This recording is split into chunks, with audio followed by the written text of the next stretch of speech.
എല്ലാ കൊളസ്ട്രോളിനും മരുന്ന് ആവശ്യമുണ്ടോ?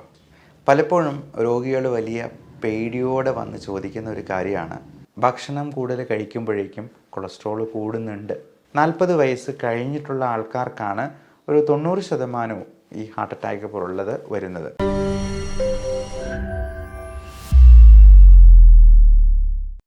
എല്ലാ കൊളസ്ട്രോളിനും മരുന്ന് ആവശ്യമുണ്ടോ?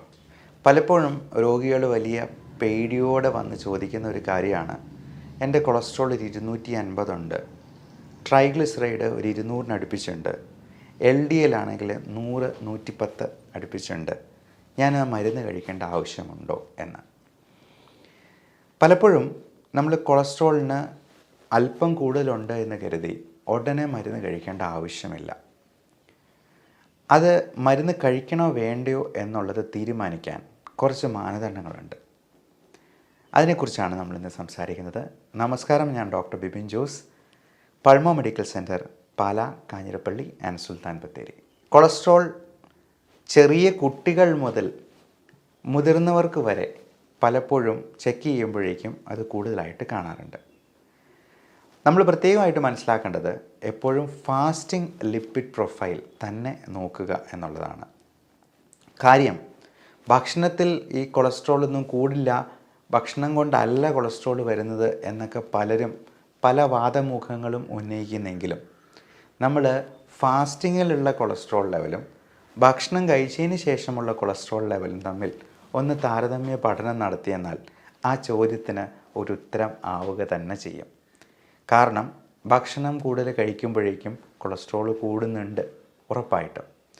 ഈ കൊളസ്ട്രോൾ എന്ന് പറയുന്നത് നമ്മുടെ ശരീരത്തിലെ, നമ്മുടെ മാത്രമല്ല എല്ലാ മൃഗങ്ങളുടെയും എല്ലാ കോശങ്ങളിലെയും സെൽസ് അവരിൽ തന്നെ ഉൽപ്പാദിപ്പിക്കുന്നൊരു സംഗതിയാണ്. ഈ കൊളസ്ട്രോൾ പലപ്പോഴും നമുക്കൊരു ആവശ്യവുമാണ്. പലപ്പോഴും ട്രൈഗ്ലിസറൈഡ് പോലുള്ള സംഗതികളൊക്കെ നമ്മുടെ മീൽസിനിടയ്ക്കുള്ള, അതായത് ഒരു ഭക്ഷണം കഴിച്ചിട്ട് അടുത്ത ഭക്ഷണം കഴിക്കാനായിട്ട് ദൈർഘ്യമേറുന്ന സമയത്ത് ഈ ട്രൈഗ്ലിസറൈഡിൽ നിന്നാണ് ഊർജം ഉൽപ്പാദിപ്പിക്കാനായിട്ടും അത് നമുക്ക് എനർജിയായിട്ട് ഉണ്ടാക്കുകയും ചെയ്യുന്നത്. അതുകൊണ്ട് തന്നെ ഫാസ്റ്റിംഗ് കൊണ്ട് നമുക്ക് ഈ കൊളസ്ട്രോളിനെ കുറേയധികം ഇരിച്ച് കളയാം എന്നുള്ളതാണ്. കൊളസ്ട്രോൾ എന്ന് പറയുന്ന ലിപ്പിഡ് മോളിക്യൂൾ തന്നെ അത് റൂം ടെമ്പറേച്ചറിൽ നിന്നും തണുപ്പിച്ച് കഴിഞ്ഞാൽ അതൊരു മഞ്ഞ ക്രിസ്റ്റലോയിഡ് ടൈപ്പ് ഒരു മോളിക്യൂളായിട്ട് നമുക്ക് കിട്ടും എന്നുള്ളതാണ് മനസ്സിലാക്കേണ്ടത്. അപ്പോൾ ഈ മഞ്ഞ ക്രിസ്റ്റൽ പോലെ എന്ന് പറയുമ്പോൾ തന്നെ നമ്മൾ മനസ്സിലാക്കണം, ഇവൻ്റെ അംശം കൂടിക്കഴിഞ്ഞാൽ നമ്മുടെ രക്തക്കുഴലുകളിലും ഇവൻ അടിഞ്ഞുകൂടി പ്രശ്നങ്ങൾ ഉണ്ടാക്കാം എന്നുള്ളത്. അവിടെയാണ് ഈ കൊളസ്ട്രോൾ മാരകമാകുന്ന ഒരു പ്രശ്നമായി തീരുന്നത്. അപ്പോൾ ഇങ്ങനെ പ്രശ്നമാകാൻ സാധ്യതയുള്ളവരെ കണ്ടെത്തി അവർക്ക് മാത്രമേ നമ്മൾ സ്റ്റാറ്റിൻ മരുന്ന് കഴിക്കാനായിട്ട് പറയാറുള്ളൂ. പലപ്പോഴും വിദേശത്തൊക്കെ അതൊരു 40 വയസ്സ് കഴിയുമ്പോഴാണ് അവരതിൻ്റെ ഒരു പ്രോട്ടോക്കോൾ ക്രിയേറ്റ് ചെയ്തിരിക്കുന്നത്. 40 വയസ്സ് കഴിഞ്ഞിട്ടുള്ള ആൾക്കാർക്കാണ് ഒരു 90% ഈ ഹാർട്ട് അറ്റാക്ക് പോലുള്ളത് വരുന്നത്. അവിടെയും വേറെ ചില ആൾക്കാരുണ്ട് അതിന് ആക്ഷേപമായിട്ടുള്ളവർ. കാര്യം, 10ാം ക്ലാസ്സിൽ പഠിക്കുന്ന ഒരു കുട്ടി പോലും ഹാർട്ട് അറ്റാക്ക് പോലും മരിച്ചത് നമ്മൾ ഈയിടെ പത്രത്തിൽ വായിച്ചറിഞ്ഞതാണ്. അതുകൊണ്ട് ടീനേജ് പ്രായക്കാർ മുതലേ ഈ കൊളസ്ട്രോളിൻ്റെ പ്രശ്നങ്ങളും മൂലമുണ്ടാകുന്ന ഹാർട്ട് അറ്റാക്കും സ്ട്രോക്കും ഒക്കെ. കഴിഞ്ഞ ദിവസം ഇന്നലത്തെ ഒരു പേഷ്യൻ്റ് വെറും 32 വയസ്സിൽ സ്ട്രോക്ക് വന്നിട്ടുള്ള ഒരാളാണ്. അപ്പോൾ ഇങ്ങനെയുള്ള വ്യക്തികളെയും നമ്മൾ കാണുന്നുണ്ട്. അപ്പോൾ അങ്ങനെയുള്ളവർക്ക് നമ്മൾ പ്രത്യേകമായിട്ട് നോട്ട് ചെയ്യേണ്ട 2-3 കാര്യങ്ങളുണ്ട്. ഒന്ന്, അവരുടെ ജനിതകമായിട്ടുള്ള ഫാമിലി ഹിസ്റ്ററി.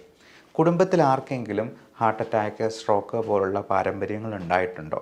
എന്നെ സംബന്ധിച്ച് പേഴ്സണലി പറയുകയാണെങ്കിൽ എൻ്റെ ഫാദറിൻ്റെ ബൈപ്പാസ് കഴിഞ്ഞാണ്, ഫാദറിൻ്റെ അനിയന് ബൈപ്പാസ് കഴിഞ്ഞാണ്, എൻ്റെ ഗ്രാൻഡ് പേരൻസ് 2 പേരും ഹാർട്ട് അറ്റാക്കായിട്ട് മരിച്ചു പോയിട്ടുള്ളവരാണ് ഒരു പ്രായമായതിനു ശേഷം. അതുകൊണ്ട് തന്നെ എനിക്ക് ഇത്തരത്തിലുള്ള അസുഖം വരാനുള്ള സാധ്യത വളരെ കൂടുതലാണ്. അതുകൊണ്ട് തന്നെ ഞാൻ ഇപ്പോഴേ സ്റ്റാറ്റിൻ മരുന്ന് ചെറിയ അളവിൽ സ്റ്റാർട്ട് ചെയ്തിട്ടുണ്ട് എന്നുള്ളതാണ്. അത് 5 mgയുടെ റോസുവാസ്റ്റാറ്റിൻ എന്ന് പറയുന്ന മരുന്നാണ് ഞാൻ എടുക്കുന്നത്. ഇപ്പോൾ അട്രോവസ്റ്റാറ്റിൻ, സിംവസ്റ്റാറ്റിൻ തുടങ്ങിയ പല മരുന്നുകളും, ഇതെല്ലാം ഒരേ സ്റ്റാറ്റിൻ മരുന്നുകളുടെ ചേട്ടനനിയന്മാർ തന്നെയാണ്.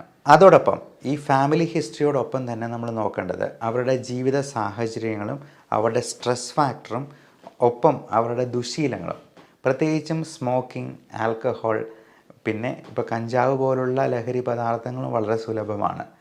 അതുകൂടാതെ ഫാസ്റ്റ് ഫുഡ് സംസ്കാരത്തിലുള്ള അമിതവണ്ണമുള്ള, ഏറ്റവും പ്രധാനം പ്രമേഹം പോലുള്ള അനുബന്ധ കോമോബിഡിറ്റീസ് എന്ന് വിളിക്കുന്ന രോഗങ്ങളുള്ളവർക്ക് ഒക്കെ ഇതുപോലുള്ള സാധ്യതകൾ ഏറുകയാണ്. അപ്പോൾ 2ൽ കൂടുതൽ റിസ്ക് ഫാക്ടേഴ്സ് ഉള്ള ആൾക്കാർക്ക്, അത് പ്രായമാകാം, ഫാമിലി ഹിസ്റ്ററി ആകാം, നമുക്ക് ഡയബറ്റീസ്, ഹൈപ്പർ ടെൻഷൻ, കൊളസ്ട്രോൾ പോലുള്ള അസുഖങ്ങളായിരിക്കാം, അല്ലെങ്കിൽ സ്മോക്കിംഗ് പോലുള്ള റിസ്ക് ഫാക്ടേഴ്സ് ആയിരിക്കാം. അത് മോഡിഫയബിൾ ആയിട്ടുള്ള അല്ലെങ്കിൽ നോൺ മോഡിഫയബിൾ ആയിട്ടുള്ള റിസ്ക് ഫാക്ടേഴ്സ് എന്ന് പറയും. ഇപ്പോൾ സ്മോക്കിംഗ് ഒക്കെ നമുക്ക് മോഡിഫൈ ചെയ്യാവുന്നതാണ്, എന്നാൽ നമ്മുടെ ഫാമിലി ഹിസ്റ്ററി നമുക്കൊരിക്കലും മോഡിഫൈ ചെയ്യാൻ പറ്റുന്നതല്ല. അപ്പോൾ ഇങ്ങനെയുള്ള റിസ്ക് ഫാക്ടേഴ്സിനെ നമുക്ക് ഒന്നെങ്കിൽ മാറ്റി നിർത്തുക, അല്ല അത് 2ൽ കൂടുതലാകുന്നുണ്ടെങ്കിൽ അതിൻ്റെ സ്റ്റാറ്റിൻ മരുന്നുകൾ കഴിക്കുന്നത് തന്നെയായിരിക്കാം നമ്മുടെ ഒരു സേഫ്റ്റി പാർട്ടിന് ഏറ്റവും നല്ലത്. ഇനി ഇതിൽ നമുക്ക് ഭക്ഷണത്തിലും നമ്മുടെ എക്സസൈസിലും ശ്രദ്ധിക്കേണ്ട കാര്യങ്ങൾ എന്തൊക്കെയാണ് എന്നുകൂടി നിർബന്ധമായിട്ടും അറിഞ്ഞിരിക്കണം. ഇപ്പോൾ ഭക്ഷണത്തിൽ നമ്മൾ പലപ്പോഴും വിചാരിക്കുന്നത് പോലെ ഇറച്ചിയും മീനും ഒക്കെ കൂടുതൽ കഴിക്കുന്നത് കൊണ്ടല്ല കൊളസ്ട്രോൾ ഉണ്ടാകുന്നത് എന്ന് ഭൂരിഭാഗം ആൾക്കാർക്കും അറിയാം. അതുപോലെ മുട്ട വലിയ മാരക പ്രശ്നമുണ്ടാകുന്നതാണ് എന്നൊക്കെയാണ് ആൾക്കാർ ധരിച്ചിരുന്നത്. പക്ഷേ മുട്ടയുടെ വെള്ള ഏറ്റവും നല്ല പ്രോട്ടീനാണ്.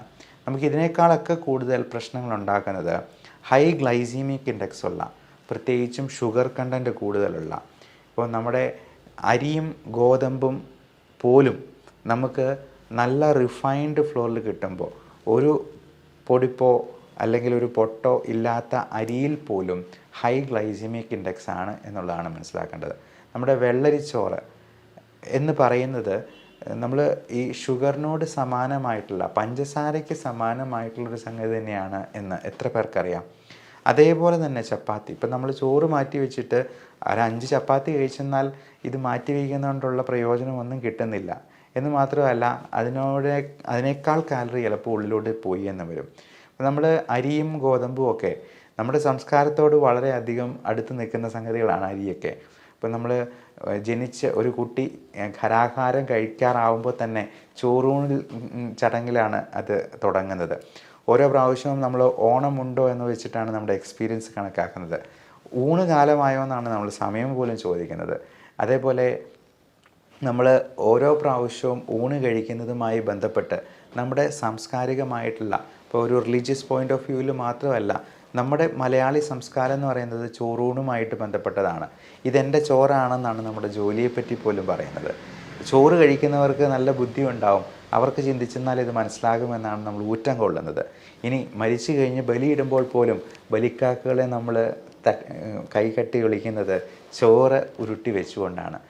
അപ്പോൾ ഈ ചോറ് വാസ്തവത്തിൽ നമ്മളൊരു പരിധിയിൽ കൂടുതൽ ഉപയോഗിച്ചെന്നാൽ അത് തന്നെ കൊളസ്ട്രോളിന് കാരണമാകുമെന്നുള്ളത് എത്ര പേർക്കറിയാം?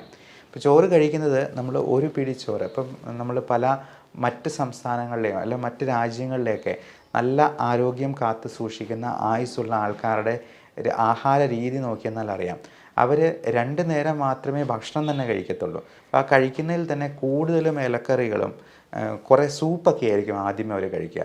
അതിൽ കൂടുതലും ഇലയും അതുപോലെ കൂടുതലായിട്ട് വെള്ളം അടങ്ങിയിട്ടുള്ള, പലപ്പോഴും പല വെജിറ്റബിൾസും ഫ്രൂട്ട്സും ഒക്കെ അടങ്ങിയിട്ടുള്ള ഭക്ഷണം കഴിച്ച് വിശപ്പൊന്ന് അടങ്ങിയിട്ട് പേരിന് മാത്രം ഒരല്പം കാർബോഹൈഡ്രേറ്റ്, നമ്മളത് 0 കാർബോഹൈഡ്രേറ്റ് എന്നല്ല പറയുക, മോഡറേറ്റ് ലെവൽ ഓഫ് കാർബോഹൈഡ്രേറ്റിൽ അത് ഒതുക്കി നിർത്താനായിട്ടാണ് പറയുക. നമ്മുടെ എല്ലാം പ്രശ്നം, നമ്മൾ ഒരു കൂന കൂട്ടി ചോറുണ്ണും, അതിൻ്റെ അറ്റത്ത് ഇത്തിരി പൂര ഒരു കറി ഉണ്ടാവും, അത് എന്തെങ്കിലും ഉണക്കമീനോ അല്ലെങ്കിൽ അച്ചാറോ ഒക്കെ ആയിട്ട് വളരെ മോശമായിട്ടുള്ള ഒരു ആരോഗ്യത്തിലേക്ക് തള്ളിവിടുന്ന രീതിയിലുള്ള ആഹാരശീലങ്ങളാണ് നമുക്ക് പലപ്പോഴും പ്രശ്നങ്ങൾ ഉണ്ടാക്കുന്നത്. അപ്പോൾ കൊളസ്ട്രോളിന് നമ്മൾ ശ്രദ്ധിക്കേണ്ടത്, അല്ലെങ്കിൽ BP കൂടുന്നവർ, ഡയബറ്റിക് ആകാൻ സാധ്യതയുള്ളവരൊക്കെ ശ്രദ്ധിക്കേണ്ടത്, നമ്മൾ അരിയുടെ ഉപയോഗം പരമാവധി കുറയ്ക്കുക. 1-2 സ്പൂണിൽ, കഴിഞ്ഞ ദിവസം ഒരു അമ്മച്ചി വന്ന് പറഞ്ഞ പോലെ ഞാൻ 1 സ്പൂൺ ചോറേ കഴിക്കാറില്ല. അമ്മച്ചിയാണെങ്കിൽ ആ കസേരയിൽ നിറഞ്ഞ് തുളുമ്പിയിരിക്കുക, അത്രയും വണ്ണമുണ്ട്. അപ്പോൾ അമ്മച്ചിയോട് ഞാൻ പറഞ്ഞത്, ആ സ്പൂൺ എനിക്കൊന്ന് കാണണം കേട്ടോ അമ്മച്ചി, ഞാൻ വീട്ടിലോട്ടൊന്ന് വരണം എന്നാണ് പറഞ്ഞത്. അപ്പം പലപ്പോഴും 1 സ്പൂൺ എന്ന് പറയുമ്പോൾ ആ സ്പൂണിൻ്റെ അളവ് എത്രയാണെന്നുള്ളത് അവരവർക്ക് തന്നെ അറിയത്തുള്ളൂ. നമ്മൾ അതിൻ്റെ ക്വാണ്ടിറ്റി വളരെയധികം കുറച്ച് നിർത്തുക. കൂടുതൽ കറികൾ ഉപയോഗിക്കാം. നമുക്ക് ഇലക്കറികളായിട്ടും പച്ചക്കറികളായിട്ടും അധികം മധുരമില്ലാത്ത പഴങ്ങളായിട്ടും ഇറച്ചി, മീൻ, ചിക്കൻ കറി വെച്ചത് കഴിക്കാം. ചെറുമീനുകളായിട്ടുള്ള മത്തി, അയല ഒക്കെ കറി വെച്ച് കഴിക്കുന്നത് തീർച്ചയായിട്ടും നമുക്ക് കൂടുതൽ ഗുണകരമാണ്. അതുപോലെ മുട്ടയുടെ വെള്ള നമുക്ക് നല്ല സറ്റൈറ്റി, അതായത് നമ്മുടെ വയറ് നിറഞ്ഞിരിക്കുന്ന ഒരു ഫീലിംഗ്, ഒരു സംതൃപ്തി തരുന്ന ഒരു നല്ല ഭക്ഷണമാണ്. മുട്ടയുടെ വെള്ള 2 or 3 ബോഡി ബിൽഡേഴ്സൊക്കെ 10ഉം 15ഉം ഒക്കെ മുട്ടയുടെ വെള്ള കഴിക്കുന്നുണ്ട് എന്നാണ് പറയപ്പെടുക. അപ്പം ഈ മുട്ടയുടെ വെള്ള എഗ് ഡയറ്റ് കൊണ്ട് തന്നെ വെയിറ്റ് കുറയ്ക്കാവുന്ന ഒരു രീതി തന്നെയുണ്ട്. അപ്പോൾ 2 നേരം ഭക്ഷണം കഴിച്ചുകൊണ്ട് നമുക്ക് ഈ ഇൻ്റർമീഡിയറ്റ് ഫാസ്റ്റിംഗ് എന്ന് പറയുന്ന ആ ഒരു പ്രക്രിയയിലോട്ട് കിടക്കാം. ഒരു 6 മണിക്ക് ശേഷം ഒത്തിരി കാലറി കൂടിയ ഒരുപാട് ചോറും ഒരുപാട് ചപ്പാത്തിയും ഒക്കെ കഴിക്കുന്ന ആ ഒരു ശീലം മാറ്റുക. കൂടാതെ നമുക്ക് ഇടയ്ക്ക് സ്നാക്സായിട്ട് കഴിക്കണമെന്നുണ്ടെങ്കിൽ ഫ്രൂട്ട്സിലേക്ക് നമ്മൾ മാറി ചിന്തിക്കുക. അത് ഫ്രൂട്ട്സ് പ്രിപ്പയർ ചെയ്ത് കട്ട് ഫ്രൂട്ട്സ് ആയിട്ട് നമുക്ക് ഓഫീസിൽ കൊണ്ടുപോകാവുന്നതേ ഉള്ളൂ. പഴംപൊരി, ഉഴുന്നുവട പോലുള്ള സാധനങ്ങളൊക്കെ ഒരു ഊണിനേക്കാൾ കൂടുതൽ നമ്മുടെയൊക്കെ ഉള്ളിലേക്ക് എനർജി പമ്പ് ചെയ്യുന്ന സംഗതിയാണ് എന്നുള്ളത് മനസ്സിലാക്കുക. ഇനി ഇങ്ങനെയൊക്കെ ശ്രദ്ധിച്ച് നമുക്ക് കൊളസ്ട്രോൾ കൺട്രോൾ ആക്കാൻ പറ്റിയില്ല എന്നുണ്ടെങ്കിൽ, നമ്മുടെ ജീവിതക്രമം തെറ്റിപ്പോയെന്നാൽ, നമുക്കൊരു ഹാർട്ട് അറ്റാക്കോ സ്ട്രോക്കോ ഒക്കെ വന്നു കഴിഞ്ഞാൽ നമ്മൾ കഴിക്കേണ്ടി വരുന്ന സ്റ്റാറ്റിൻ മരുന്നുകളുടെ അളവ് 40 മില്ലിഗ്രാമോ അതിലേറെയോ ഒക്കെയാണ്. അപ്പോൾ ഈ 40 മില്ലിഗ്രാമിൽ കഴിക്കുമ്പോൾ ഉണ്ടാകുന്ന സൈഡ് ഇഫക്റ്റ് എത്രത്തോളം ഉണ്ടാകുമെന്ന് നമുക്ക് പറയാൻ പറ്റില്ല. അത് കൊടുക്കാതിരിക്കാനും പറ്റില്ല. കാര്യം അത് കൊടുത്തില്ലെന്നുണ്ടെങ്കിൽ ആൾ അവിടെ തന്നെ മരിച്ചു പോകും. അപ്പോൾ അതുകൊണ്ട് ആ 40 മില്ലിഗ്രാമിൽ കഴിക്കുമ്പോൾ ഉണ്ടാകുന്ന സൈഡ് ഇഫക്റ്റിനെ പേടിച്ച് നമ്മളിപ്പോഴേ ഈ പറഞ്ഞ 5 മില്ലിഗ്രാമിൻ്റെ മരുന്ന് പോലും കഴിക്കാതിരുന്ന് കഴിഞ്ഞിട്ടുണ്ടെങ്കിൽ ചിലപ്പോൾ ആ പ്രായം എത്തുമ്പോഴേക്കും നമുക്ക് ഒന്നും ചെയ്യാൻ പറ്റാത്തൊരവസ്ഥയിലേക്ക് വരും. അപ്പോൾ നമ്മുടെ ക്വാളിറ്റി ഓഫ് ലൈഫ് അത്ര കണ്ട് കുറഞ്ഞു, ജീവൻ ഭാഗ്യം കൊണ്ട് തിരിച്ചു കിട്ടിയെന്നാൽ പോലും. അപ്പോൾ പരമാവധി നമ്മുടെ ഭക്ഷണത്തിലും ആഹാരക്രമത്തിലും നമ്മുടെ ഡയറ്റ് എക്സസൈസിലും ശ്രദ്ധിക്കുക. ജീവിതക്രമത്തിൽ സ്ട്രെസ്സ് കുറയ്ക്കാനായിട്ട് നോക്കുക, നല്ല ഉറക്കം ഉണ്ടാകാനായിട്ട് നോക്കുക. എന്നിട്ടും നമുക്ക് ഈ പറയുന്ന റിസ്ക് ഫാക്ടേഴ്സ് 2ൽ കൂടുതലുണ്ടെങ്കിൽ ചെറിയ അളവിൽ സ്റ്റാറ്റിൻ മരുന്ന് എടുക്കുക തന്നെ വേണം. ഡയബറ്റീസും BP-യും കൃത്യമായ കൺട്രോളിൽ കൊണ്ടുപോകണം.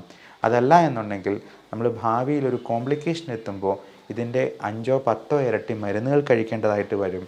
അപ്പോൾ പോലും നമ്മുടെ ക്വാളിറ്റി ഓഫ് ലൈഫ് നമുക്ക് തിരിച്ചു പിടിക്കാൻ കഴിയാതെ വരും. എല്ലാവരും അവരവരുടെ ആരോഗ്യം നന്നായി കാത്തു സൂക്ഷിക്കാൻ പറ്റട്ടെ എന്ന് ആശംസിച്ചുകൊണ്ട് നിർത്തുന്നു. Love and regards, doctor Bipin Jose, pulmo medical centre, Pala, Kanjirappally and Sultan Bathery.